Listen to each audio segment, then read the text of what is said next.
It's still loading.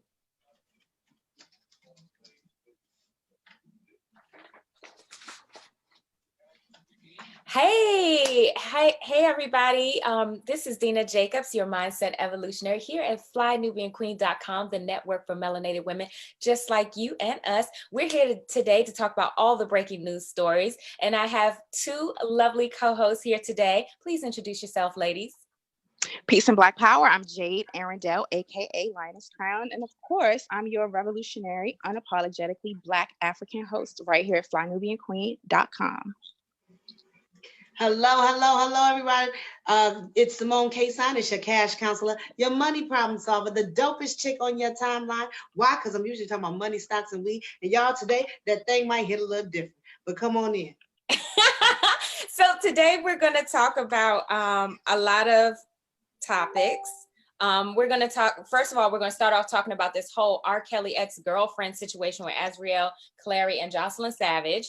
And then Jade is going to get into Trump's antics with Iran, because she's really been following that story very tightly, and she's going to break some things down. Why is Trump blaming Obama, Jade?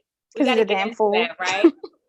And then Simone K-Sign is going to discuss Steve Harvey. He's got a little situation on his hands with his stepdaughter, Lori Harvey. We're going to analyze her dating styles, and also we're going to see if we need to snatch that title back from Steve as relationship guru, because I don't know, given his history and now looking at his stepdaughter situation, side eye. So let's get started. First of all, I see everybody is coming in. Thank you so much for giving us the thumbs up, the like, the share, the peace and Black power. Okay, guys, keep putting in. If you have any questions about these stories or comments, we'd love for you to chime in on it. So first, I'm going to put up this picture. As you guys probably remember, this is Azriel Clary, 22, and Joycelyn Savage, 23. Now, you guys probably remember them when they were on the Gayle King show, defending and taking up for R. Kelly. Well, now we've had a development. Things have gone all the way to the left. Azriel was streaming live as she was getting into a fight. And let me say something, this girl is smart. She's starting to stand up for herself. She's starting to rebuild and reinforce her boundaries. And that's something that I feel really proud about with her. So in case you guys don't know, there was a video release, I want to say yesterday or the day before. She was doing a live when Joycelyn Savage came to her place. They're no longer together. They're no longer living together or residing at Kelly's place. And so it seems from the video that Joycelyn showed up with one of Kelly's handlers to get some things from the place, I guess, that Azriel was staying. And I guess she had some of Kelly's, belongings that he gave to her or whatever, and they wanted to reclaim them. So she was smart to go ahead and start live streaming, and things went sideways. Next thing you know, her and Joycelyn are fighting. It kind of happened off camera, but you hear them fussing, you hear her screaming, and then you see people come in from the apartment building or the hotel, wherever she was staying, and they, she's like, call the police, I want to press charges. And she starts throwing out some major allegations. Yes, accusations. Allegedly, let's just say allegedly, right? She was saying that Joycelyn slept with her when she was underage, and that Joycelyn coerced her into a sexual relationship. She was saying that Joycelyn attacked her in that moment in the apartment, and that they were there to do some dubious work for Kelly on behalf of Kelly still, and she's trying to live her life and move forward. So she's claiming assault, sexual assault, violence, coercion, all kinds of stuff on this live stream. And she's crying and talking to the police. I mean, it is a complete and total mess. Ladies, what do you have to say about this? Well, I'll go in. I watched the video yesterday, right? Matter of fact, it was on Trick Daddy's page. So that's where I caught it. I caught it on Trick Daddy's page, and I shared it on mine. So, couple things. I think that everybody that has watched my lives. Of course, my heart goes out to any woman, especially women of color, because we oftentimes are so unprotected in this whole thing, right? But also, I was very, I was kind of jaded by the disparity between how they dealt with the Black man, R. Kelly, Bill Cosby, and how these other white counterparts maybe not so much, and the villainization of them kind of dragging him through the mud with this Lifetime series, and then doing a part 1 and now a part 2. So I was definitely, and I think I was very candid about me having this struggle. Watching that video yesterday, it's almost like, the fact that you do something bad or you do something malicious or what have you, we heard the words cult.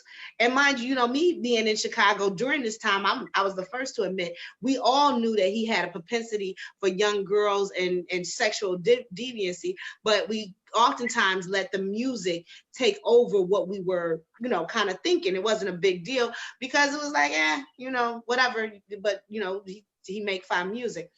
This thing that I saw yesterday, it was kind of like a volcano erupting. It was just the painstaking that this man, whether we want to admit it or not, is evil. Like there is some terrible damage, that irreparable damage that has been done, and it keeps getting worse and worse and worse and worse. And as it's evolving, I'm like, wow, this isn't even a train wreck. This is like I don't know.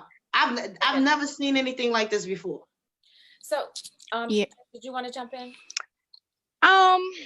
Yes, just really quickly, because I don't really have much to say about this topic because it is so damn toxic. I know that when I watched season 1 of Surviving R. Kelly, I literally had post-traumatic stress disorder for an entire year that has not subsided, with all of the crap that people like, that these alleged victims, whether these victims who were saying that they were victims, and everything that came out of that 6-part series last year.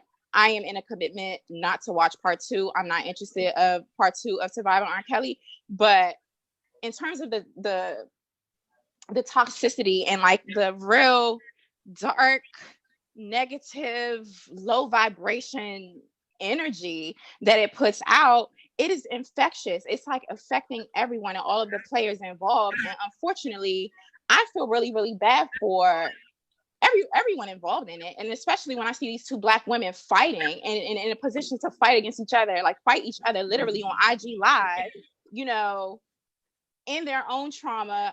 Like, Dana, I think you brought up a point earlier. There is mental health, emotional health, spiritual health dynamics at play as well, that I try to separate myself from. But there's a lot of healing work that needs to take place with every single person involved in a situation. It's just like not one way that we can look at this or analyze this. But what I don't appreciate people capitalizing and making money off of Black trauma and the grief of Black women, when we need to, be given resources and like safe spaces to heal. But don't project that in the mass media so that people can see it, to see the trauma. These women are going to have to live with this when they get off camera, when this series is over, for the rest of their damn lives. And you have a whole entire Lifetime TV network and this producer and that producer making money off of this. For what purpose? That's all I got to say for now. I think you bring up some really good points. The business of show, and we touched on this yesterday when I was doing a live with Dr. Boyce about the Tyler Perry writer's room.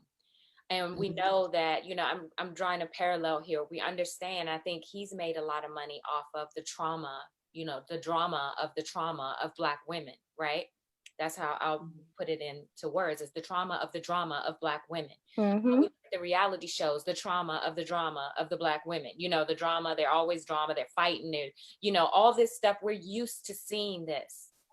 Like, you're absolutely right. It is traumatic. It affects me. I try to distance myself from it personally, as I've done my self-development and my self-care work, I realized that I had to set a boundary for myself on what I was going to allow into my mental and spiritual space, because it does affect me as a woman to see these young girls. I think I've mentioned before, my mom was a victim of childhood sexual abuse, and that affected my relationship with her. And it affected how she was able to mother, how she was able to connect, or how disconnected she was towards me and my brother.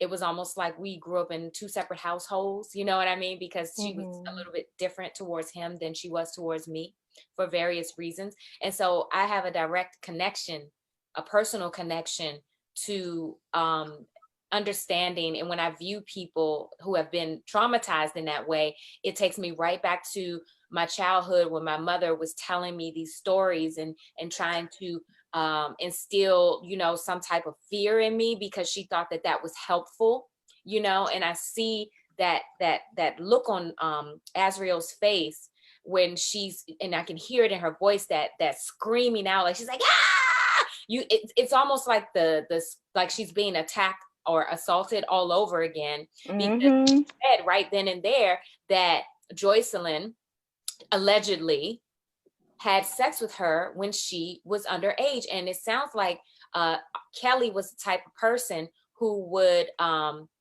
of abuse a woman or a young girl, groom them, get them into a place where they could then help with the grooming and the abuse. And so it sounds like that's what happened with Joycelyn. Now, Joycelyn is 23 and Azriel's 22. So it sounds like, they both were probably young at the time, but at a certain point, one of them's older than the other, and she's sleeping with and coercing a minor. So I'm really proud. I want to say that I'm proud of Azriel for standing up for herself finally and giving herself a voice and going to the police, because I know for a long time she probably wanted to do that and couldn't. And I've rewatched a couple of clips from the Gayle King interview, and I was looking at her body language, and they were like, I think Gayle asked the question, do you love him? And Azriel was like, of course I love him. Like, her head was swinging all over the place because it wasn't a clear yes. Whereas Joycelyn was like, oh yeah, I love him. She's fully indoctrinated. Whereas Azriel was still like, her head was moving. If you study body language, you'll know that people give subliminal answers to questions through their body language, through their facial expressions. And I looked at that, and I think then she was being pressured into that situation. And it sounds like from some other stuff I read, Joycelyn was saying she was starved, she was beaten, she was given a script before she went on to that interview as well. And so if you can imagine what these ladies are going through, these young women, when you're a child and you don't feel that you have agency over your life, period, even through, just in a normal situation, but then you're put into some situation like that, I would just say to Azriel, good for you. Congratulations for breaking free, breaking through that spiritual hold that he had on you. But young lady, please, and any other women out there that are going through this, seek the help that you need. Put yourself first, because for so long you were not able to do that. Make sure that you put yourself first and do what you need to do to secure your own safety, health, and well-being. So that's kind of my take on it. It really hurt me to see that video. It was so hard to watch it. It was we shouldn't take this lightly. This is not for entertainment purposes. This is someone's life. You know what I'm saying? Yeah, that's definitely how I felt. Yes, I think I'm gonna be honest. I'm like everybody else. I mean, I took it and I had a standpoint on it. And I would probably say I did kind of still continue to put it in the back of my mind, kind of say, there's other things that I could, be concerned about. Not that it wasn't important, but I'm gonna be honest. I'm human like everybody else. But watching the part 2, and hell, this is probably why they did it, for people like me, dummies like me. Watching the part 2 and then seeing that video yesterday, that was like gut wrenching. That video yesterday was gut-wrenching. From everything that you said, from her body language, to her, her fight for it was almost like that scene when Tina Turner beat up Ike. You know what I mean? It was, kind of her running through the hotel lobby. You could see that there was this fight for freedom in this. I don't know, that it was totally different. Yesterday's video really shook me. It did. That was. Well, speaking of body language and facial expressions, I'm even having a hard time even thinking about this and having this conversation right now because it is so damaging. It is so damaging. It is so traumatizing. And then also, like, I cannot look at the women involved in this situation only. I look at, clearly there were conspirators and damn co-conspirators, including the entertainment industry. But I also have to look at R. Kelly as a victim of childhood sexual assault and abuse and trauma as well. And I think that also gets lost. That does not in any way justify his actions or, being, allegedly a predator or like doing all of these allegations. I mean, clearly we know what it is, but there's a lot of healing that also needs to happen in his life as well. And he is, how old is he? 50 something years old. He's spending his birthday today in jail. Oh, yesterday in jail. You know what I'm saying? Like, over some stuff in which he was a victim, and that wasn't addressed. And no, it was in part 2. You didn't see it. I'm talking about in terms of his own healing. Oh, okay. Him being fixed himself spiritually, mentally from this sexual, addiction or whatever the hell is going on, that he was, his own childhood sexual assault and trauma, because that was not intervened on. He was not supported in that as a child. It has created a ripple effect in the community, and directly in the lives of all of these women and affecting their families, their husbands, and it just goes on and on and on. But now it's being projected to the masses of millions of people around the planet, on television and on the internet. And so we have to, at some point, get to the spiritual root of what has happened to us through our Ma'afa, through our Black African Holocaust, living in hell these past 500 years under these damn devils, white supremacists, and this culture that we live in that normalizes rape, sexual assault, and pedophilia. The buck-breaking process of the Black male, on the plantations and through enslavement. The fact that we have, during enslavement, they had whole breeding farms, entire plantations where they didn't do nothing but put a bag over your damn head and make Black people breed like animals. You could be having sex, having sex with your son or your brother, your uncle, brother and sister, etc., etc. These devils didn't care as long as, Black women were producing children so they can sell on the damn market. People being raped in front of each other, African, Black children being forced to have sex, with adults on plantations and with overseers and with, so all of these things have been passed down. We cannot just look at, we're seeing the manifestation of it and how has this trauma has been passed down, this post-traumatic slavery syndrome and its symptoms and the root causes of it passed down generationally. We have to look at the entire picture. It's not just the R. Kelly or Azriel or this, that, and the other, or, so-and-so's family, your family, my family. This is a issue that, like, we have been inflicted with, we have been traumatized with, and they fucking owe us. You know what I'm saying? They owe us. Like, when we talk about reparations, we're not just talking about a check. We're talking about complete and total repair. Yes, the economic piece is a primary piece, but there's so many different things that, like, we need to heal from internally as a Black community that they really owe us for. So yes, I'm blaming the entertainment industry. Yes, I'm blaming, the Black African Holocaust in this country, these damn devils. I'm blaming, white supremacy, and I'm blaming those of us within the Black community who have allowed this stuff to go on to people that we know about or within the family, and nobody's saying anything about it.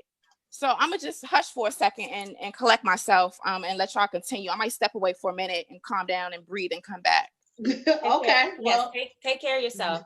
Yeah, so definitely do that. I think she brought up some really good points about the historical implications of what's going on with this R. Kelly thing. But I want to touch on something too, because I want to say this to the people who are watching. We have about 90 something people watching us live right now. And I thank you guys all for being here at flynubianqueen.com. If you haven't already, please hit the like, subscribe, and share button. Please hit the notification bell so that you can get updates and when we go live and talk about different topics here. If you haven't already, you should check out Fly Nubian Money at the end of this live stream and get your money right, and go to Fly Nubian Business so that you can learn how to start a business in 2020. It is time for us to own our own streams of income, to have multiple streams of income, to understand how money works. We can't put that off any longer. So go check out Fly Nubian Money and flynubianbusiness.com.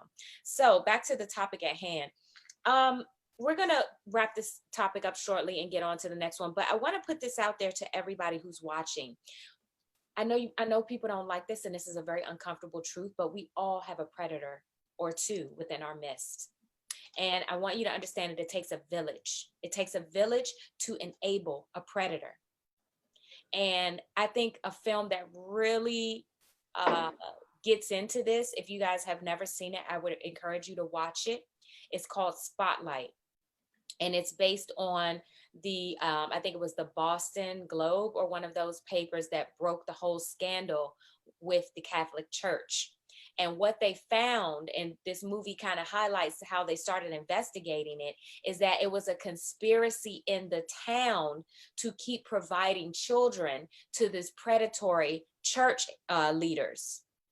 And it was almost like an unspoken thing. People knew that it was happening, and they were still sending their boys over there to be altar boys with those men who it was rumored to be accused of abusing children. And it was so deep that the police were covering it up. The church was, of course, covering it up. The communities were covering it up, and the families. Okay. I feel that we need to start holding ourselves accountable. If you see some stuff that doesn't look right, question it.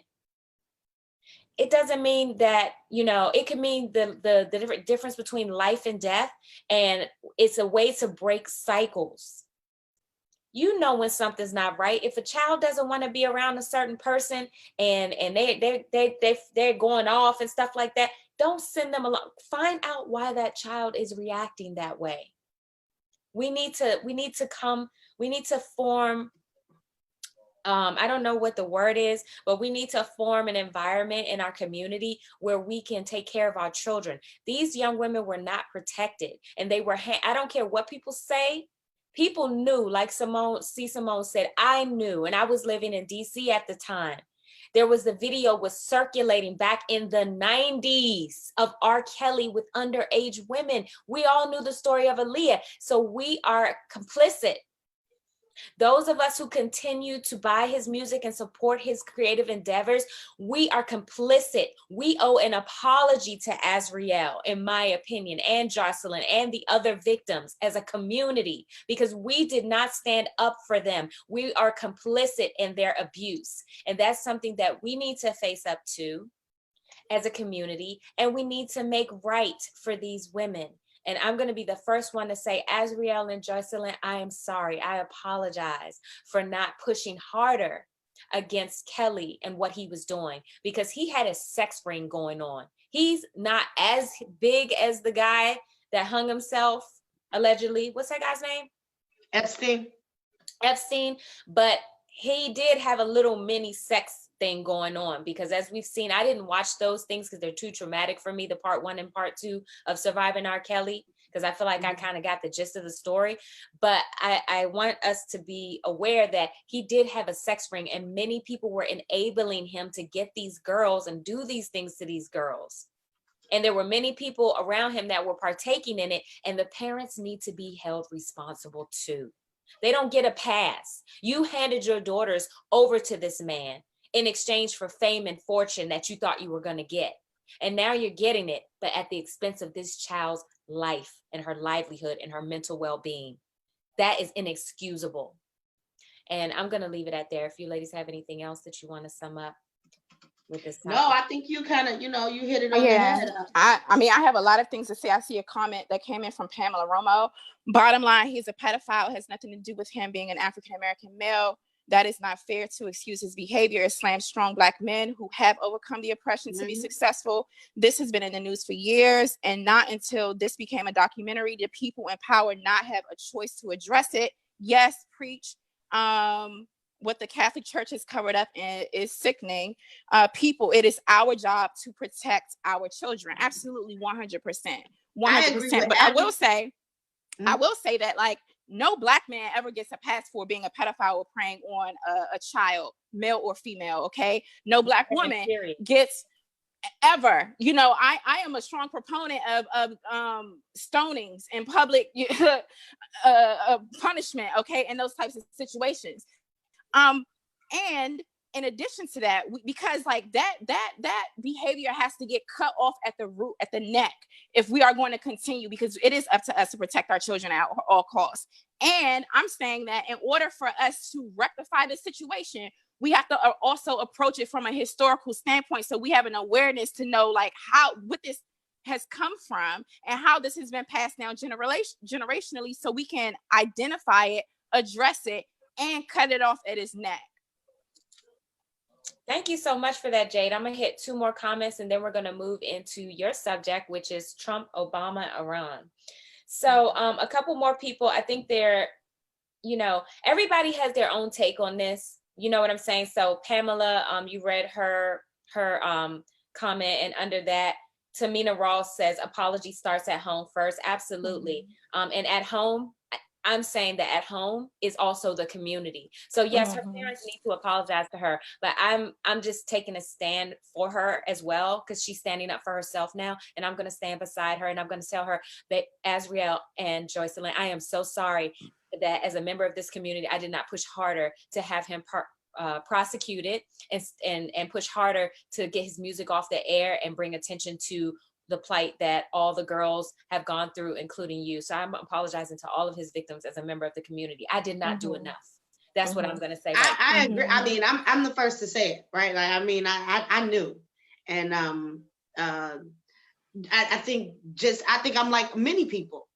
You know what I mean? It was one of those things that we accepted for some, because if that was not the case, he would not have been a top artist for all of those years, because this is not new. This is 30-year-old, 40-year-old information. Now, personally, I stopped. You know what I'm saying? Yeah. And I think, and I'm just comfortable. I mean. Hey, Simone, you went mute. You went mute, sweetheart. Simone, you're mute. And I will tell you, we knew. People in Chicago, I mean, like, we knew. Now, I mean, like, you can have people that are in LA or whatever, but we knew.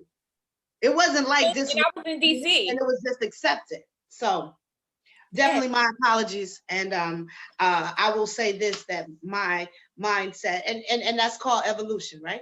Yes. First time. Yes. I mean, that's big of you to admit to your part in it. And I think, the point of me bringing this up to the community is because I know that there are those of us right now who are watching this, who know that there's something going on in your situation, your surrounding. Speak up. We have to do this in order to put an end. Like, we cannot be complicit in this anymore. If, Cardi B or whatever, talking about she drugging men or whatever, we can't support people like that. Because what that does is people continue to abuse us in the community, whether they be a part of the community or not. We're giving them permission to abuse us. And so we as a community have to stand up and reinforce our boundaries. And it starts at home. When you see something, say something. If you see that there's a child or a woman who's going through something, embrace them. Now, there's only so much you can do at a certain point. So I will admit that. But when there are entertainers and people in the media, we do not have to support them. We can speak loudly by removing our support and our dollars from their creative endeavors. Okay, so I'm gonna stop harping on that. Thank you.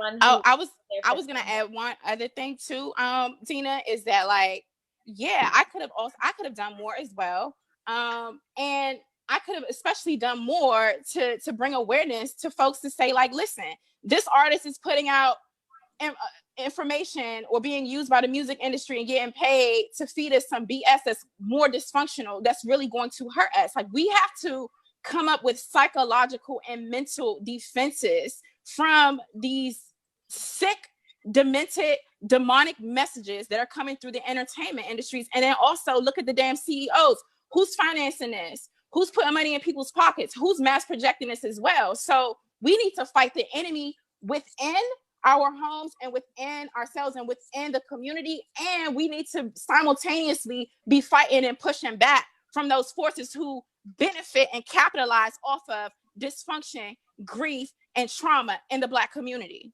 Now we need to, I agree. This is the last thing I'm going to say. I promise everything. And also, we don't have to end this conversation and move on if this is what the audience want, because I see so many other comments coming in too. So I'm good with continuing to talk about that if that's what y'all want. So Pamela Romo says, love listening to you ladies. You are such strong examples of beautiful women. Women need to empower and strengthen each other. Keep it up, ladies. Thank you, Pamela, for being here. Thank you so much, Pamela. We love you back. I bet you don't love us as much as we love you. So, I was just thinking about this too. I'm going to put a call out there to the audience. We need to let Lifetime know that they should have, I don't know if they already do, so someone please correct me if I'm wrong, but they should have something set up to help these women deal with this trauma, because they are definitely making money off of this. And some portion of that, I would say maybe 25, I don't know, C. Simone, you're the finance person. Some portion of that should be going to the treatment for these women, because they're definitely capitalizing off of, like you said, Jade, this is about reparations. Okay, you want to repair and help these women. You don't just want to continue to exploit them. Otherwise, Lifetime executives, you are also a part of the problem in exploiting these young Black women and girls. Well, there was some disparity with that, and we can just touch that really quickly. So originally, from what I understand, of course, there were supposed to be, monies with Me Too movement and with the victims and the R. Kelly, right? And so that was supposed to be with the first one. Supposedly, allegedly, one of the reasons why Drea Kelly, his wife, the woman that he did marry, her reasoning for not wanting to be involved in R. Kelly, Surviving R. Kelly 2, The Reckoning, was because there was lack of support, emotional support and mental support for the victims of the first one. And so that's why she decided, that's the reason that she said that she decided to not be involved in part 2. With that being said, of course, they are making tons of money off of this. And yes, there should be something that goes to the healing. I am not sure what that looks like at this point in time. No one ever disclosed whether or not they were or they weren't. Now, Drea Kelly has also been known to not be the most factual person. Not that she's a liar, that's not what we're saying, but things have not always turned out the way that she explained it. So not really sure what that looks like for them, and if the victims are being able to get help with that. So nobody's really interestingly. Yeah, thank you. And again, these are allegations. These are, women who've come out as victims. I'm not believing, or I'm not saying that I completely disbelieve everything that's out there either, because, I have a very, very strong opinion. And the evidence is clear as day. The writing is on the wall in terms of like R. Kelly is a sick, demented, hurt, individual that needs some help that's caused like irreparable damage, unfortunately, to so many people. Now, I don't know if you all know this, but the National Rape Crisis Hotline, their calls after this Surviving R. Kelly Part 2 documentary went out, increased by 40%. I'm going to say it one more again. The calls to this National Rape Crisis Hotline increased over 40% after the airing of Surviving R. Kelly 2 Part 2 documentary at the very, very beginning of this year. And if you know, like, remember, the first series came out, which was in 6 parts, came out around this time last year. Okay, so look at how other women and men, people are being traumatized by just even listening to all of this stuff.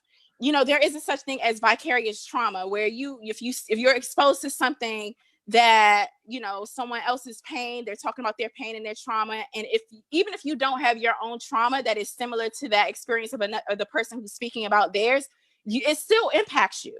It still impacts you. And so I'm also concerned about these viewers. I'm concerned about, you know, young girls or young boys, Black people in particular, who don't have the language or the confidence to actually speak up about this stuff. And they're seeing all of these memes, they're seeing all of this drama, you know, play out on TV and on the internet waves. What's going to happen to them? What about their healing? What about, you know, the support that they may need based off all of these, you know, allegations and things that are coming out around this particular situation?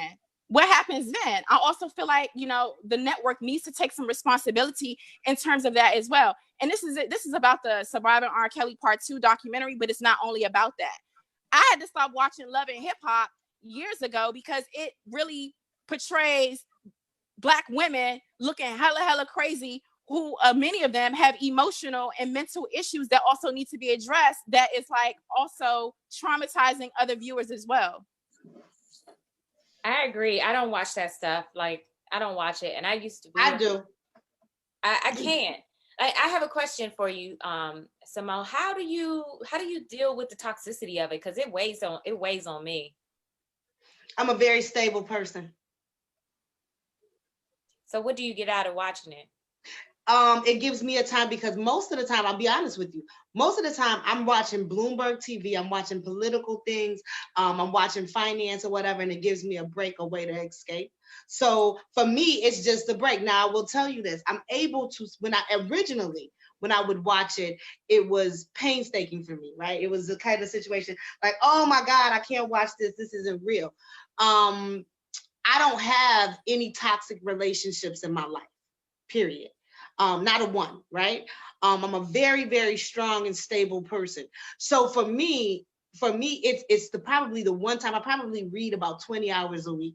And if not, nothing else is usually on but CNN or Bloomberg TV. So I'm possibly watching the stock market, or I'm watching something like that. So those little 2 hours in a week or whatever, it allows me actually to just kind of not think.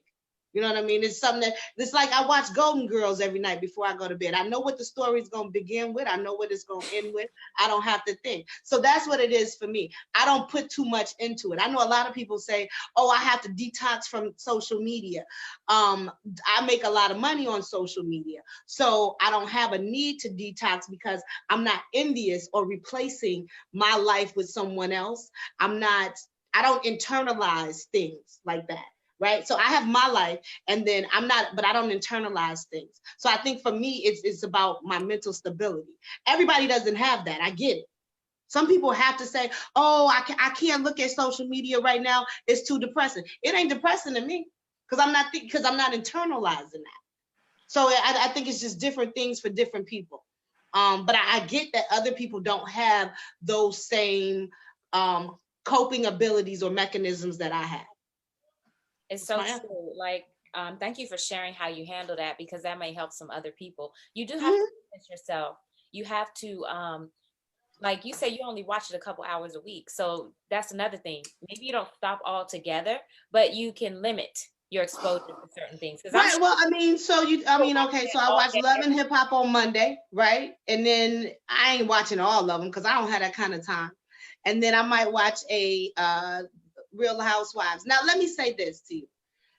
When I first started, I definitely was like everybody else. And, I had an opinion on these people's lives.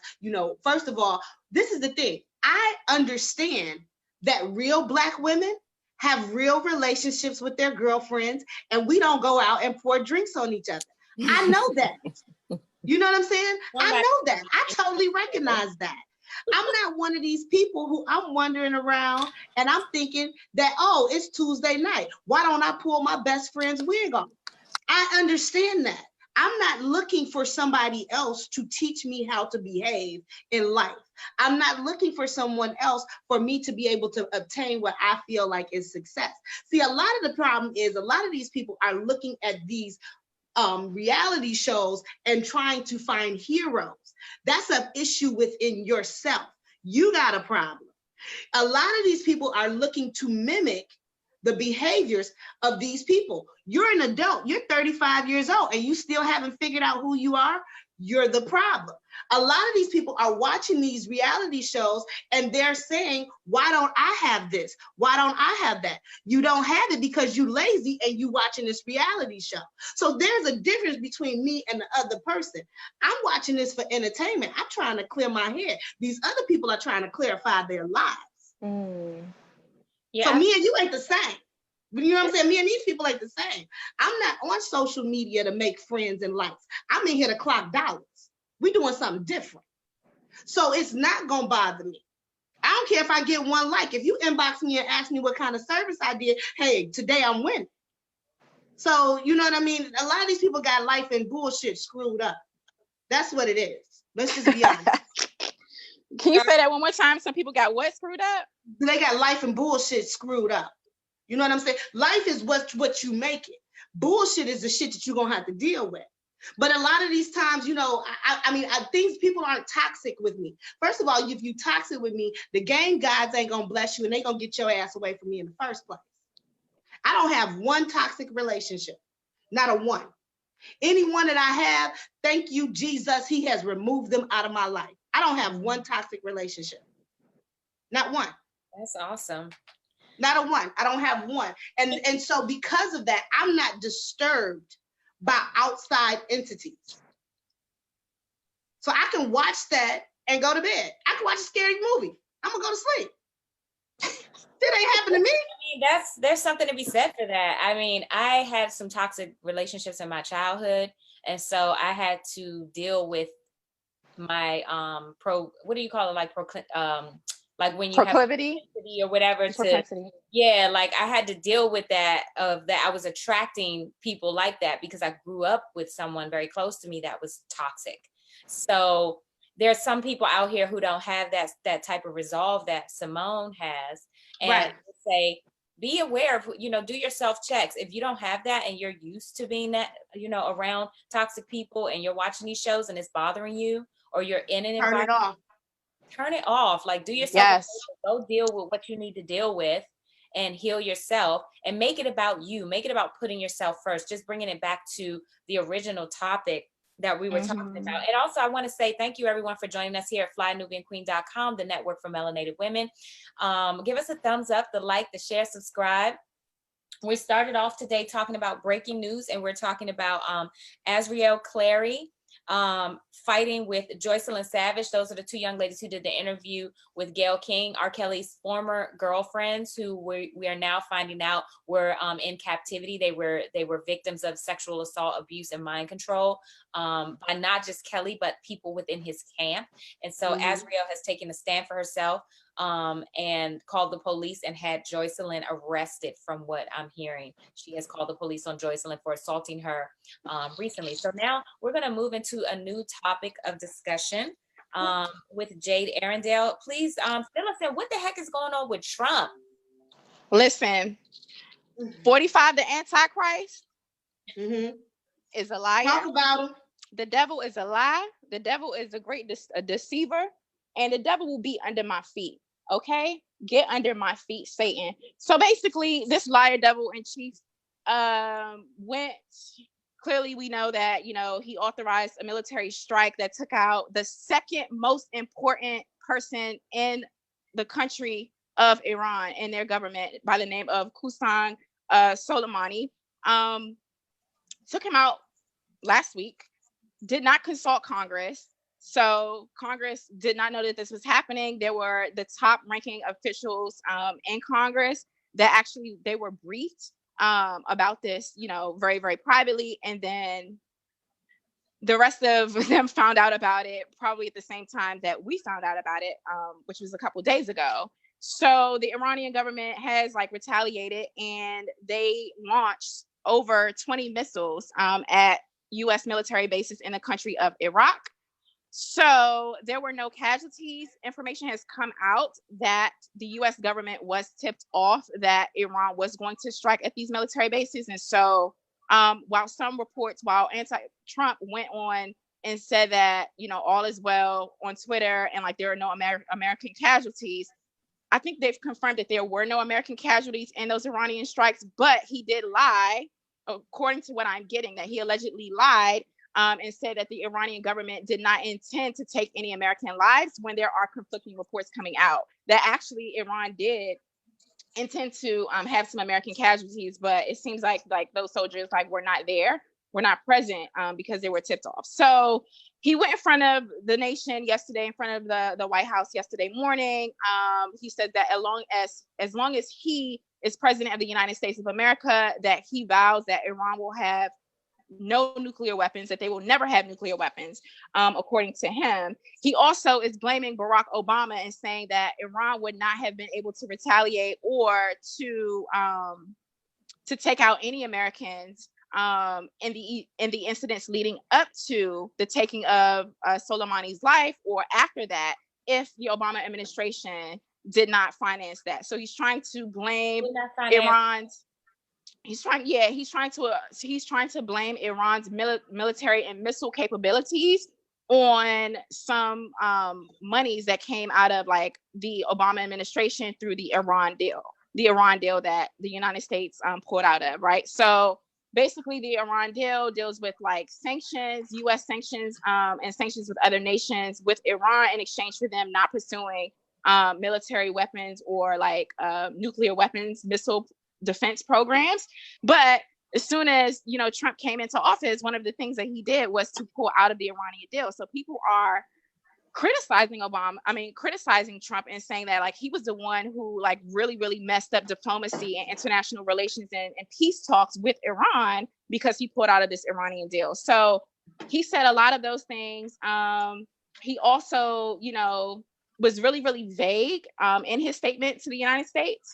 And, you know, when Congress was briefed on what the hell happened and what was the specific information that or specific intelligence that they got, that the Trump administration got, that led up to the strike of taking out Qasem Soleimani, they were given really vague information. And according to pundits and according to some members of Congress in the Senate and in the House of Representatives, they said that it was like the worst presidential briefing that they've ever received. I'm hearing a little bit of background noise in the background, by the way. Oh, I'm sorry. It's okay. They also said that that when they asked specifically what was the intelligence, what did you know about these alleged attacks that Soleimani was going to do on the U.S. government? I mean, like there wasn't one American casualty, you know, that happened like with an American soldier in Iran that kind of also led up to this, but allegedly there were some imminent attacks that were supposed to be happening, you know, from Iran through Soleimani. And when members of Congress inquired more about that, they said that they could not disclose that information because it was quote unquote exquisite intelligence. Exquisite intelligence, which is like some new term that members of Congress had never even heard of before, that the Trump administration is now using. Yep, Dina, it's called exquisite, quote unquote, exquisite intelligence. So there's a lot of shady stuff happening. I spent hours of my time yesterday reading about this and watching these breaking news updates. I have had really minimal interaction with that story today because I've been doing other things. And sometimes it's good enough to step back and kind of see the developments, kind of like stuff work its way out. I'm sure you all have questions, but there's some really important things that y'all need to know about. Y'all about to be shocked about. Okay, so when the military strike happened a couple nights ago onto the U.S. bases in Iraq from Iran, there was a plane in the Ukraine. I mean, there was a Ukrainian airline that was leaving the airport in Iran that crashed and killed 176 people right after those missiles hit the Iraqi military base, you know, near where the Americans were. Okay, so they're still going through that investigation. It happened on Iranian soil. They have the black box to the airplane. They're responsible for that investigation since it happened on their territory. They are communicating with Ukraine because it was a Ukrainian airline. And we also know that there were a lot of Canadians. There were a lot of Canadian students leaving Iran, going back to Canada, that were going to transfer, you know, I think in Ukraine to get, you know, back to Canada. And unfortunately, 176 people lost their lives. Iran does not have good diplomatic relations with the country of Canada, so I don't suspect that they would be involved in that. So when that plane crash happened, a lot of people didn't know about it because everyone was focusing on this missile attack that happened from Iran onto the U.S. military base. So we were kind of watching and seeing what was going on, and also the mainstream news media was not covering it as much. I'm still briefing you. The other thing that y'all do need to know that's going to be shocking is that more missiles were launched from Iran yesterday into Iraq in the green zone, where there should be like, that the green zone is supposed to be a place where, it's kind of like off limits in terms of international law and stuff from the United Nations. Those missiles fell really, really close to the U.S. embassy in Iraq yesterday. Okay, so this is a situation that is continuing to escalate. Congress is really frustrated. People are saying that Trump decided to take out Soleimani to get some support. His ratings have gone up into the high 40%, 50%, or something like that, as is trying to allegedly deter from impeachment. Also, the U.S. government has issued terrorism warnings. So they want Americans to be on high alert, especially in major cities, and for us to look out for cyber attacks. So all of this stuff is still developing. And as far as I know, last time I checked and I heard pundits talking about this, the acting president has about 30 days to act on his own and use some of his executive powers without consulting Congress, and that can last up to 30 days after the initial incident, because this is an international crisis, so we have to see where this is going to go. Can I ask you a question, Jay? One of the things I'm not clear on is, what is this? Why are we here? What is this about? Is this about Israel? Is this about oil? What is this about? Well, people are saying that this is about, Israel, and that this is about oil. There was a lot of oil that was found in Iran. Again, I don't want to get into overly speculating or conspiracy theories without a lot of facts to back it up. So I'm really careful in terms of what I'm repeating, because not everything that needs to be parroted. But there is a lot of oil. Not now. There is a lot of oil in Iran, and yeah, so that could be a part of it. But also, like, this is about, according to Trump, Iran, the Iranian government or an Iranian official took out, a life of an American. It would happen to be a Black man, right? And then Trump was saying that there were some imminent attacks that are happening. We still don't have all of the information. A lot of people are just saying this is about him trying to deflect from impeachment. Well, let me chime in real quick. So one of the things that we always talk about in finance is certain catalysts, right? So they're always catalysts, and a catalyst is just pretty much anything that makes a current market trend go into an opposite direction. And of course, world events and war are usually one of them. One of the things that we got a chance to see is that we saw futures really drop right after the killing of this man, and the bomb and the missiles and everything. So we saw futures be able to drop. One thing that has been very, very a steady conversation from Senate and on to Wall Street, and I always tell y'all that it's two streets, Main Street and Wall Street, is that it's been consistent that they have said, we're not going to let him or this economy fail. We are in an inflated economy right now, and things like everything that you're reporting are things that would usually painstakingly shake up not only the stock market, but even so with the feds, right? To be able to do, we have actually gone back. We've had 2 to 3/4% going back on just our rates. So to be able to, at one point we were even looking at a bond rate that was going to be flat. What does that mean to us? Is that even in the wake, and I will say this, that we have, as investors and as the stock market, we have gotten to a place where we're numb, meaning that we don't overreact so much. But something as big as this that would affect crude oil and affect prices or whatever has not made a dent into what the stock market is. The S&P and the NASDAQ yesterday hit all-time another record high. The Senate and Wall Street has decided, no matter what, we will not let him fail. And they don't care about this war. They don't care if it's a war or whatever, because as long as we making money and as long as we don't go into a recession, they don't care. This whole place can blow up. But as long as that dollar stays strong, that is where they want him to be concentrated on. And Senate has told him that. They have told him that we don't care what happens, as long as we're able to keep the face of the economy. That is true. As long as the people at the top are making money. And as long as people are making money, they don't care. They don't care what he's done.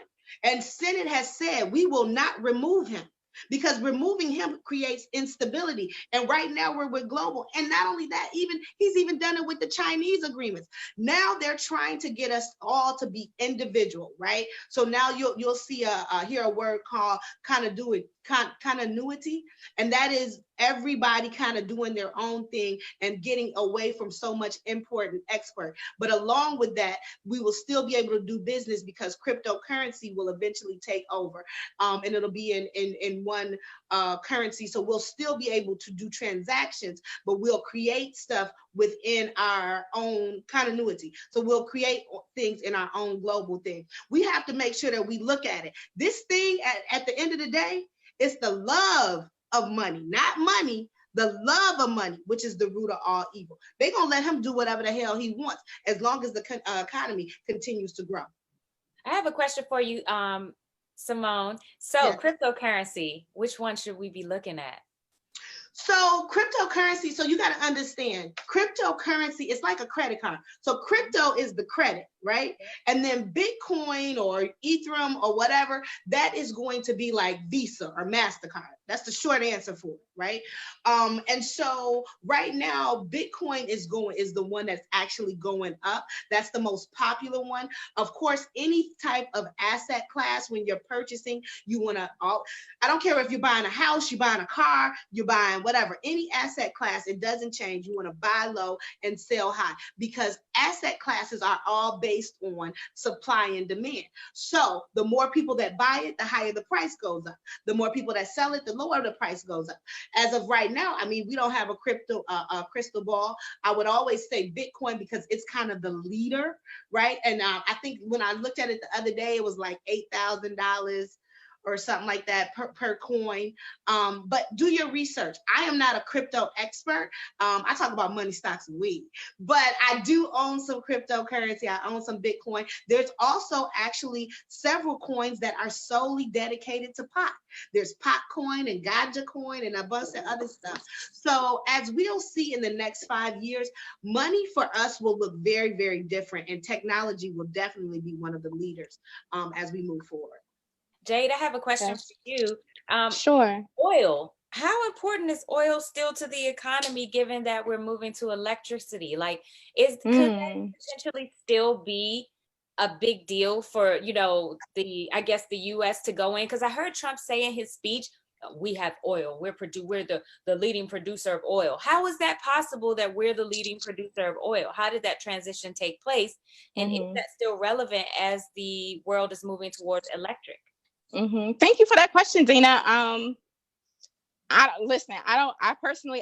don't really know. I think that like a producer. Yes, maybe Simone can answer that. But before I do, I just want to make sure we remind people to like and share this broadcast and to say, hey, this is the Queen's Roundtable right here, flynubianqueen.com, the network for melanated women like you.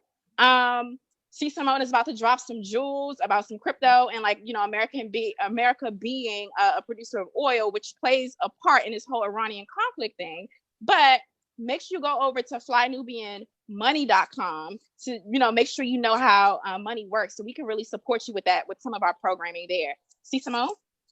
So yeah, we are actually, the United States is actually number one in the crude oil. And if you ever take yourself down to Texas, you'll know we wasn't lying. All right, so if most Black people, excuse me? So you said Texas, but is it also the holdings that we have in Iraq and stuff like that? Like, explain that. No, so we are the leader in producing. So that means that there is a oil rig that goes down into the ground, and then it sprouts up like Beverly Hillbillies. We are a leader producer. Now, in addition to that, we had relationships with other global countries so that we can lower the price, but that didn't lack what we produce. Just as, I'll give you a prime example. We are leaders in orange groves in Florida, but that don't mean that you don't get them from Puerto Rico too. Because what it is not only are we the leaders and producers, we're also the leaders and users. So we need more, right? So I'm saying if I have 5 bananas, but I got 8 kids, I gotta go get 3 more bananas, right? So that doesn't negate the fact that we're the leaders and producers. In addition to that, yes, we are moving into a more electronic and electronic cars or whatever, but you have to understand crude oil is used for quite a bit of things. It's not just used for assing up your cars. It's actually used for making a lot of products, a lot of industrial products. In addition to that, you're looking at manufacturers. So there is a lot of use that we still have outside of our cars. So it's not just limited to going to the gas station. You use crude oil every day. A lot of your paints and stuff are based on oil. I mean, the host goes on and on. If you ever go to Texas at any point and you meet somebody that's from Africa, guess what? He probably worked for a crude oil company. So it is a big, big business. Now, because it's such a big business, that doesn't mean that, like I said, that we have to have these other relationships. So it's us first, and then Saudi Arabia, and then number 3 would be Russia, and then number 4 is Iraq and Iran. The next question is, is the fight as big for us? When we had the fight before with Iraq and Iran, at that point, it was a big deal because we were not solidified, even though we were producing a lot of crude oil, but we still needed the additional amount of oil just to be able to satisfy our prices. That's another thing you have to remember. Everything is on supply and demand. So even if we produce the most, but we use the most, that means that the price is going to go up. But if we produce the most and we can have imported just as much, then we can balance the actual prices and be able to keep them reasonable for the citizens of the United States. Y'all got to remember, that's how shit go. No matter what we're talking about, it's supply and demand. This is amazing. Yes, thank you. I'm so sorry. There's a breaking news update. Okay, this is coming out of Newsweek. It says Iranian missile system shot down Ukraine flight, probably by mistake, sources say. All right.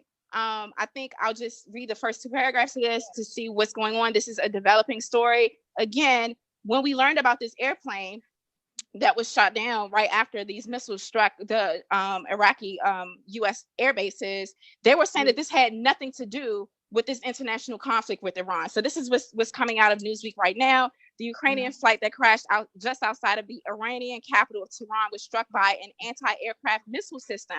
A Pentagon official, a senior U.S. intelligence official, and an Iraqi intelligence official told Newsweek. Ukraine International Airlines flight 752, a Boeing 737-800 en route from Tehran, Imam Khomeini International Airport, stopped transmitting data Tuesday, just minutes after takeoff, and not long after Iran launched missiles at military bases housing U.S. and allied forces in neighboring Iraq. The aircraft is believed to have been struck by a Russia-built Tor M1 surface-to-air missile system known to NATO as Gauntlet. The 3 officials who were not authorized to speak publicly on the matter told Newsweek. Wow. One Pentagon and one U.S. senior intelligence official told Newsweek that the Pentagon's assessment is that the incident was accidental. Iran's anti-aircraft were likely active following the country's missile attack, which came in response to the U.S. killing last week of Revolutionary Guard Quds Force Commander Major General Qasem Soleimani, sources said. Quote, I have my suspicions, end quote. President Donald Trump told reporters at the White House following Newsweek's report. It was flying in a pretty rough neighborhood and someone could have made a mistake, is what this devil said. I'm going to read what he said again. Quote, well, I have my suspicions, President Donald Trump told reporters at the White House following Newsweek's report. It was flying in a pretty rough neighborhood and someone could have made a mistake. U.S. Central Command declined to comment on the matter. when contacted by Newsweek, the National Security Council and the State Department have not yet responded. Of the 176 people on board, 82 were Iranian, 73 were Canadian, and 11 were Ukrainian, including 9 crew members, along with 10 Swedish, 7 Afghan, and 3 German nationals. None survived. All right. The incident was first reported by Iranian semi-official media outlets, which cited the country's Red Crescent Society as assessing that the initial cause appeared to be a mechanical failure. Sorry, I'm right here. I'm going to give this moment to catch up. They cited it as I'll read that again. The incident was first reported by Iranian semi-official media outlets, which cited the country's Red Crescent Society as assessing that the initial cause appeared to be a mechanical failure. The Ukrainian embassy in Tehran shared this view in a statement, but later retracted it. The KYIV warning not to draw conclusions from preliminary assessments. So that is breaking news. Okay, so now they're saying that it's possible that this Iranian aircraft was accidentally shot down by some gauntlet thing. So I'll make sure I put this in the comments right now. I'm gonna also plug in my phone. So messy. This is so bad. I don't even understand it's so confusing. I don't know why we're in this war right now. I feel like it is some kind of distraction away from other things that maybe Trump doesn't want us paying attention to. And there's some okay, so Simone just broke it down. That was news to me. I didn't know that we were the leading producer of oil on American soil. I had an idea no, we're the global leader in producer. What I'm saying we always have. We are, but you have to understand we're also the most. We use the most. I got that. What I'm saying is that I had no idea that we were the leading producers here. Oh, I thought maybe we were the leading producers because we had acquired, such as we control Iraq basically. And I thought that maybe that's how we were doing it. But yeah, that was enlightening. So thank you for explaining that. And it makes sense. I feel like when we go into these wars, we're always fighting over assets, right? Global control of assets. And so right. No, that's what they fight right. over. So I feel like with this Iranian thing, there's always some spoils, some assets that, regardless of what his reasoning is for entering into it, at the end of the day, people are, like you said, they're not going to not be on board with, they're never not on board. It's been since the 60s or the 70s, since the American public in general and the businessmen more specifically have been against the war. War makes money. Right. War makes money and it acquires assets. And who's going to benefit from the U.S. going over and making sure that those assets are now under management of the American people? The businessmen. So of course the market is going to do well, because when he goes over there and bombs everything and gets those leaders out of the way, then those businessmen can come in and start taking control of the asset. And that's beneficial. They're going to make money from that. And they're going to get them at rock bottom prices. Like you said, buy low and sell high. And so that's kind of what I see every time they have these little skirmishes with these countries, these dust-ups, is that they're basically trying to get control of assets. America is in a huge amount of debt. I'm not going to say I know what I'm talking about. This is all speculation based on the bits and pieces that I've been hearing. I don't know if you have any insight, Jay, because you're right down there on the ground. What do you think? I believe that, in a capitalistic society, controlled by white supremacy, it's all about access and assets and making money and commodities. But beyond that, I'm not going to speculate anything further. Okay. Thank you for your insight on that. Now, I know we've been on here for about an hour now. Do you have any steam left, Miss Simone? Very little. So we're going to make this section quick. Let's do it. All right, y'all. So really quick, and I think we should leave on this because this is a little bit more relaxed. Y'all want to talk, y'all want to figure out, let me tell y'all my recipe for staying sane and staying stable is that I never stay too serious, right? So I think it is important that when we do shows like this, that we should definitely hit those hot topics, but we should always end it with or give it a little something that's not as serious so that you can go through your day. If you spend your day all worried about them blowing a missile into your front yard and being raped by R. Kelly, you're gonna have a fucked up day. So let's talk about something else for a minute. Let's do it. All right, cool. So we're gonna talk about Mr. Steve Harvey, right? So one of the questions that we had in the Fly Nubian group, we were asking, can we still give him the crown or the title of being relationship guru after the summer that his daughter, Miss Lori Harvey. Well, she's had a hot girl summer, didn't she? Wait a minute. She had a hot girl summer. Now she was with P. Diddy, and then it was somebody else between there, and then she ended her summer with Future, who I think needs a vaccination just as his own, because he's got like 23 kids. But anyway, I digress. So we're saying, well, the question is, and this is the time for y'all to not be so serious. Y'all, I want to hear your comments because I'm tired. I got a bunch of clients that I got to call, so I'm gonna need all of y'all energy. So you need to participate in this. So we're gonna have a conversation between the three of us and you, our co-host. So we want to hear from y'all. What do y'all think? Now, I thought Miss Lori Hunt, I called her a little thoughtish. Now, I understand that, and I want to tell y'all, I want to give y'all both sides of my story before y'all go off on me and be mad, all right? So the first part of the question is, do we think that Steve Harvey should still be out here giving Black women advice on dating? I'm going to tell y'all right now. I ain't never thought that he should have been giving nobody no damn advice on dating. I would let him tell Candy, my dog. He couldn't tell her how to get a man, much less me. And let me tell y'all why. So, and I know I'm about to really piss some people off about this, and I don't care. Y'all inbox Fly Nubian. Don't inbox me with this shit, because you're going to be mad, but we'll talk about it on my show on Saturday. Now, it's him and it's that other man, what's his name? Derek Jackson.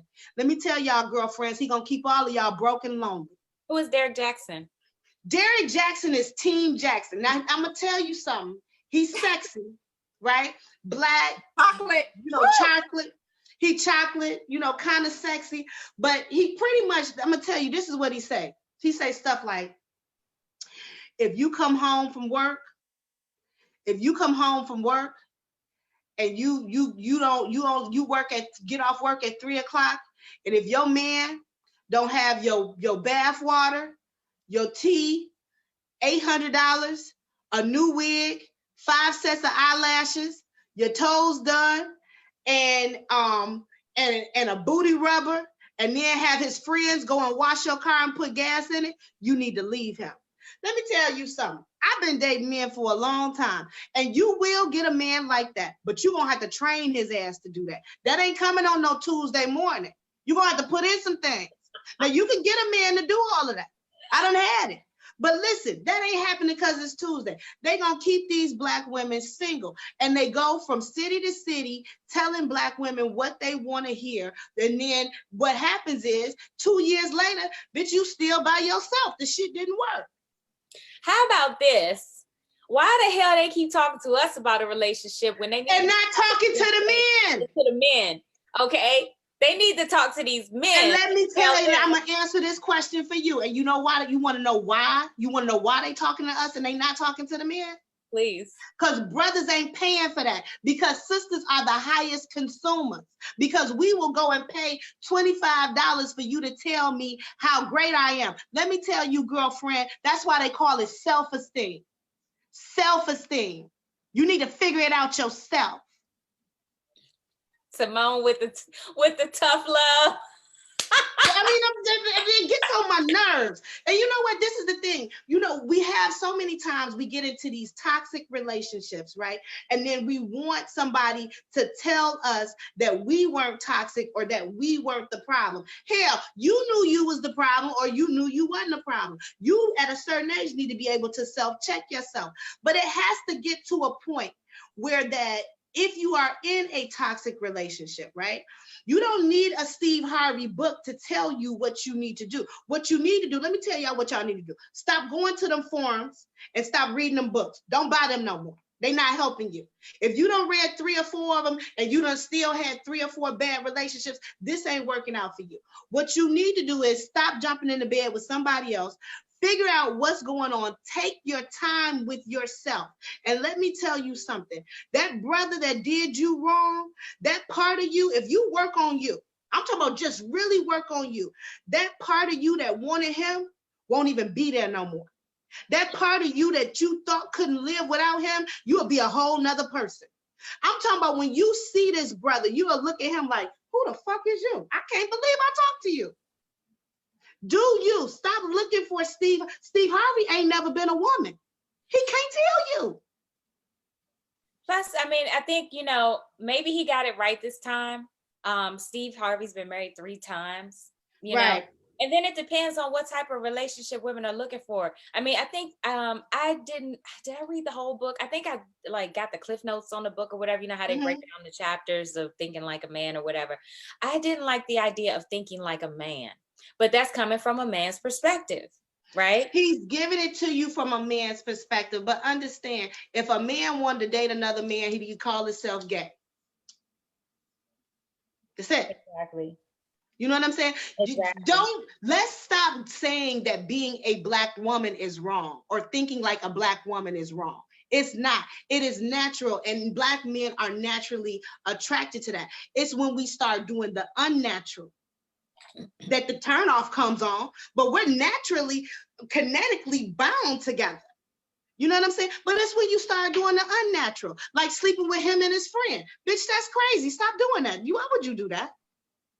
You know what I mean? Some of this stuff is not hard. You don't need a book to tell you not to sleep with 2 cousins. You couldn't figure that out on yourself?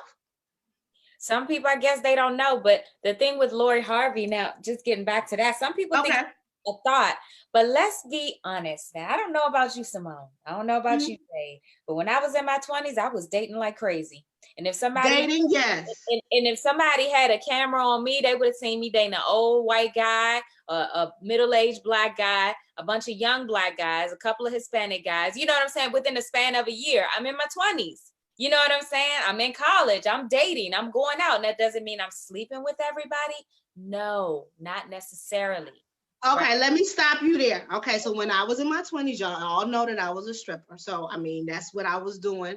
I wasn't Carly being, you know, well, I digress. Just go with it. All right, so we're not going to get into whatever I was doing, I've been delivered. Okay, so but what I will say is there's 2 things that you got to look at. One, you have to understand that you are under the public eye, right? And so you do whatever you want to do. You know what I mean? I'm not saying that that you having sex or whatever, and I was doing the most. But you got to know that you're in the public eye. The second thing is we know. Well, we don't know, but I would assume that you dated Puff Daddy. I mean, she dated this man. She dated a son and a father, and then she went on to date, you know, Future and whatever. I mean, I don't think she got out of none of them households without giving up no booty. And we already know. We know Future. Future got like 18 kids. I would not want Future's penis anywhere near me. Girl, doesn't he seem like a vaccination? Oh my God, it just seemed like just to shake his hand, I would just want to slap myself with penicillin. He just looked nasty to me. Damn. So speaking of our 20s, for me, I was either single, and single to me is like, okay, if I'm not in a relationship, then I'm celibate. I'm not, you know, being intimately or sexually involved with anyone, or I have boyfriends. So I've never, you know, like really dated, and I got married in my late 20s when I was 28. So I'm not the best person to, you know, to say, I mean, I don't know, but there is this, you know, sexual revolution, and, you know, Black women have been defining and redefining what it means to date, what it means to be sexually liberated and free, and what it means to be a thought, which is that whole I think it's the worst. So, I think that is the worst thing that's happening to Black women, because what we don't take into account, every time you sleep with a person, I don't care, same sex, whatever, you take on their energy. Yes. You take on their, and let me tell you something. Do you know how toxic that is for Black women? Mm-hmm. That with all of the emotions and everything that we have going on already, but for you to let one person after another person dump their evil spirits inside of you, that's why they so damn crazy now. You know what I'm saying? You cannot continue to share your body and your spirit with all of these negative entities. And even if they're not negative, all of those painstaking mixtures of emotions, and now you confuse, it's not even natural for you to lay up with all of these different people, and you wonder why your head's spinning. It's not natural for you to give your body, your most precious possession, to just any damn body off the street. It ain't natural. I agree. That's a word. You gotta have standards. I mean, looking back, there's definitely a few that I was like, "Ooh, why was I dealing with him?" I mean, I probably had me a little Future back in the day. You know,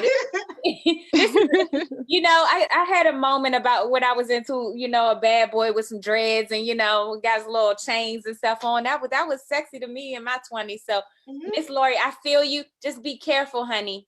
That's all I can say. Be careful. And like Simone said, like Jade said, you are the prize. Don't ever forget that. But I feel like she's out here having a little bit of fun, maybe, you know, turning it up, dating moguls, dating bad boys.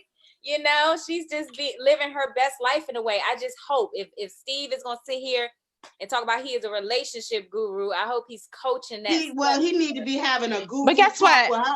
He can't tell her nothing about like what really needs to be done. In my opinion, if I can offer anything to this young woman who I don't know much about, or any, you know, situation, even if we're trying to rid ourselves of our past relationships or people that you've been intimate with that you don't want their energy around, there are things that you can do to release that. Like do a womb cleanse, do some fasting, you know, take some herbs that are good for, you know, your female parts that like shrinks fibroids, or like just kind of promotes like healthier balance and hormones. So you can do womb cleanses and take some bitters and, you know, drink some different types of teas and stuff. So that, and you know what, I make sure I wanted to do that because it gets all of that stuff, all of that past energy out of your system, and you can really reset. Do some meditations, do some prayers, and just reset your yoni. Your yoni, give yourself some yoni love. I get all of that, and those are great physical things for you to be able to do to cleanse yourself physical. That has absolutely nothing to do with the psychological problem that you have when somebody leave your ass laying in a wet spot because you done sat there and you done gave yourself to somebody over and over again. We have to stop allowing and believing that there is this sexual revolution. It's not for Black women, because guess what? Let me tell y'all something. You go on there and we see all of these bitter comments of it ain't no good men out here. Every time I try to love somebody, they don't love me back. Girl, it's because you are sitting there, you want to play like you a savage. You're not for real. You're a Black woman. You want to be loved. You want somebody to hug you and kiss the lonely away just like everybody else. Stop lying to each other saying that we're in this sexual revolution. You're not a savage like that. You really want somebody to be there for you, but you so mean and evil and you done fuck so many people, don't nobody want your ass no more. Stop playing. That's real. Resetting your yoni is not going to reset your mind. Stop telling yourself that you don't want to be loved, because that right there is what's keeping it. We attract what we bring. You know what I mean? Stop saying that narrative that there is no good men. We have to start thinking like we want. I deserve a good man. That good man, I'm the best thing that happened. He better come get me before somebody else does. That's what we need to be saying. That I'm a prize, that what I got down here, it ain't no knick-knack. That's absolutely right. I also think what you were saying, Jade, with the yoni stuff, That is part of it, but I like to take a holistic approach. So if you have been with a lot of men for whatever reason, go clean your coochie out. yeah, by force or by choice, definitely take care of yourself physically, but you need to take care of yourself mentally. So I would suggest going and talking, if you're into religion, go get some counseling with your church, or go do some private counseling or whatever. And it doesn't mean like you got to be sitting on that couch for years. Maybe it's only a few months, 3 to 6 months, that you're just talking out the behavior, getting over some of the stuff and letting go of some of that energy. If you're spiritual, pray. If you're not that spiritual, you're kind of spiritual, meditate. Do what you need to do. Basically, what Simone is saying, I agree with. Now y'all want to know who started the sexual revolution? Who? A white lady? A sexual deviant by the name of Kinsey. That's what I'm saying. That is not natural, right? Sexual deviant. He was in the LGBT, and he was in the pedophilia, and he was in the masochistic S&M stuff. This guy, Kinsey, was the one who wrote this book, the sexual book about all, this is how people are. Men think about sex all day, every day. A deviant and his cohorts got together and decided to set the narrative to feed their own agenda. So the sexual revolution was not started by women. It was started by men who wanted more access to more women. That's what I'm telling you, y'all. It's not natural for us. And we end up being the ones that get hurt. That's the thing. You know what I mean? After so long, because we're the receivers. How many times do you think you're going to be able to just let somebody just jump up and down on you? You know what I mean? It's not natural. And then I see the brokenness. I see the brokenness of these women all the time. And then you mad because you can't sustain a long-standing relationship. Oh, well, I'm just going to be a savage. But that's not who you really are. You know what? Who you really are. Let's break down this body language. Does she look a little bit jaded already? Let me see, baby. Hold on. I got to pull you up. Does she have a little... She has I was looking at it, isn't something just a slight bit dead in her eyes, like some of that innocence is lost? She's definitely, but I'm saying, like, with this section, we have to get where we start telling our young women. And don't get me wrong, and I'm talking about when you know what it's going to come out to be. At the end of the day, there's going to be, regardless of if you however it broke up or whatnot, as a woman, you're going to feel that, well, he didn't want me. You know what I mean? Or this didn't work out. We, as women, we deal with so many different other things than the men do when the end of a relationship, even if it's a one night stand or whatever it is. So we start to equate our worth to it. And every time you give yourself to somebody who feels like that's all that you're worth, you dwindle down your self-esteem. One tick at a time. It's not meant for us to be like that. It's not. And I believe there are some people that can do it, but the general public, we can't. Figure it out. It takes a toll for sure as women. We have to be honest about that. We love a little bit differently. We feel a little bit differently because of our capabilities to be mothers. It's just a fact of nature. I know everybody try to say, oh, we can do anything to men and we can be ruthless and savage and all that, but I do think that's a myth. And I, looking at this picture a little bit more, I mean, Future Lori, girl, I would have kept him like as a secret. If I was gonna mess around with him because I had a bad I wouldn't have told my dog. I wouldn't have told nobody I was messing with no Future. I would have just been like, you know what? I got a bad boy itch I need to scratch. But I mean, look how he did Sierra. Like girl, don't get caught now. Don't get caught and pop up with a baby like Lauren London did with Lil Wayne. Right. And I mean, it's just to the point where she was so, I think that's another thing. She's so much better than that. But there's obviously something there that she needs to, you know what I mean? That she's trying to feel. And we all were there at a young age. So I will, me being, over a certain age, I guess I done made auntie status. I'll tell y'all, it ain't worth it. Keep your coochie cat. keep it to I yourself. can say the same thing. I know, Jay's the only married woman sitting here, and she real quiet. What you got to say, Miss Married Lady? I've been married. It ain't all it's cracked up to be. I had to unmute. I'm joking. I'm being quiet because my phone was plugged into my computer because I'm trying to charge. It was like 10%. I'm like, oh my gosh. So let's wrap this up. One thing what I will say, what I will say is that I don't speculate about people's relationships. Like, quite frankly, I just, I'm not gonna, things come out in the news about celebrities and famous people all the time. Like, if I don't know them, I'm not a part of their relationships. Like, it's really, like, I could really care. I could care less for the most part, but also, I agree with you, Dina, and also with you, Simone. Like, we have to have standards. You got to protect your energy, protect your spirit, and all of those good things. But and also that the sexual revolution has wreaked more havoc and harm onto the Black family, hence the Black the Black community in general, and all of this dysfunction.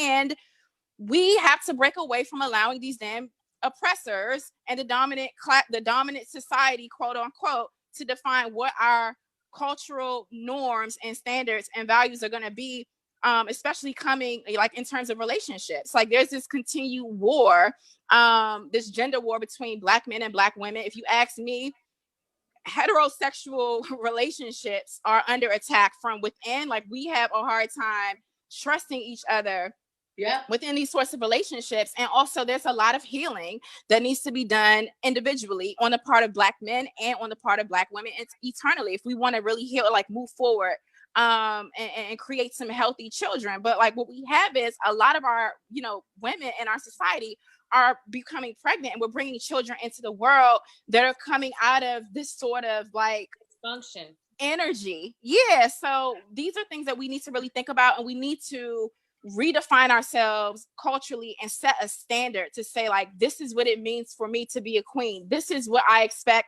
from a king or from a man who's going to really be a help me and a companion to me to bring some healthy children into the world. Like, we have to stop the cycle of dysfunction. So I'll just leave it there. Jay, let me ask you, check this out. This is Jay and Dina. Y'all, I don't know, but I have never seen a generation, and y'all, this maybe it happened in the 70s, I'm not sure, but I've never seen a generation of where the men and the women were so in competition with one another. Yeah, I have never either. I haven't either. It's crazy that it feels like, and I've been in relationships where I've had a boyfriend who was jealous. Like, you ain't got nothing else better to do. Like, hey, you know what? If you would focus on your shit, maybe you could be as fly as me. You know what I'm saying? But I've never seen where we've had this document where Black men and Black women were so against each other. And then along with, I watched this video. It was a female rapper. She had on her whole chest was tattooed, whatever. She had on some J's and a warm-up jacket, but it wasn't closed, but it wasn't closed. And she was just talking about how she was harder than any other guy and all. And then, it was vice versa with the guys with the jeans. And it just seems like we're in a time now that we're so against each other. Everything is competitive. There's no collectiveness, not even in a household. Have y'all noticed that or no? I've noticed it with the, it did start in the 90s. Now, I'm not going to sit here in front and act like it didn't start. You said the 90s? Okay. Yeah, it started during my generation. They was like, and they're like, like Lil' Kim and Foxy Brown was with the boys, Eve, I'm the hottest chick in the crew, and all that. No. I mean, that's my generation. I get that part, the hottest chick in the crew, but I'm saying now it seems like even in our households, husband and wives can't even collaborate because there is a jealousy or envy. That's what I'm talking about. Jay mentioned it, and it made me think about it. Because the men, not 100%, but I've noticed a lot of my friends female friends are successful, back from DC, very successful. A handful of them make way more than the men they're dealing with or are engaged with. Okay. And when we talk about gender roles, it's very difficult to break free completely of gender roles within a generation or two. Those are so deeply embedded in a society and a culture that I think that could be where some of that stuff is coming from, because it's like the gender roles are not in place and people don't know. And men that don't have a purpose, you know what I'm saying? Or they're going to feel some kind of way because it's still that subliminal in our society that men should be the earners and things like that. So even though they're trying to break down those gender roles and stuff like that, it's going to take a few generations. It's not going to happen within 2 generations. It's probably going to take at least a century for them to break that down completely. Okay. Yes, I agree with that. And I'm sorry if my video and stuff is like going in and out. I need to make sure that I charge my device, and I'm gonna have to. We're wrapping up soon, but I think that this was a Go ahead. Y'all can finish keep my commitment. I'm gonna keep my commitment to myself and hit the gym, and I have some clients.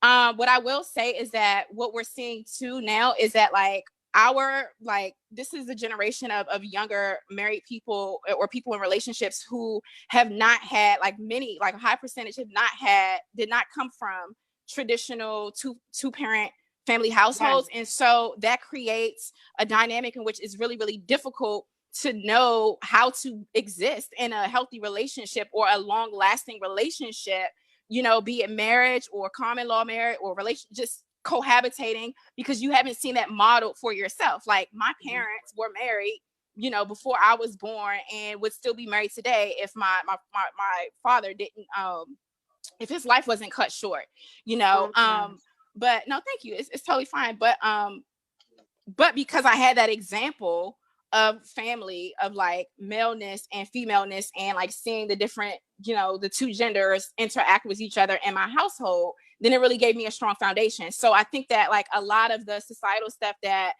Simone is talking about and Dina is talking about, those are factors. And we have to take into consideration that like a lot of us folks are being married or trying to get into relationships, not having had a strong foundation of what a healthy relationship between a Black man and a Black woman is supposed to look like. And that may be my final word, because I'm gonna have to exit out. We're all getting out of here. We're out of here. I'll wrap this up and say thank you guys so much for joining us here at Fly Newbie Queen on Facebook and YouTube. If you haven't already, please hit the like, subscribe, share buttons, and hit that notification bell. I am Dina Jacobs, your mindset evolutionary. You can catch me on Sunday nights at 7 p.m.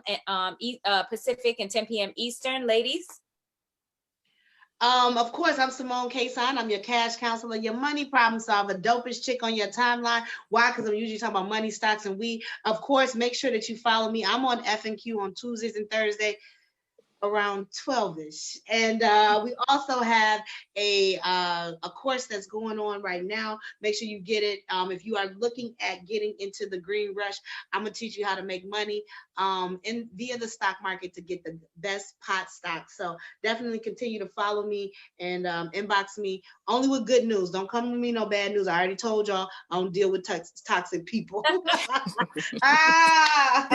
All right, I'm Jay Arundel, aka Lioness Crown. I'm your revolutionary, unapologetically Black African host right here at Fly Newbie Queen.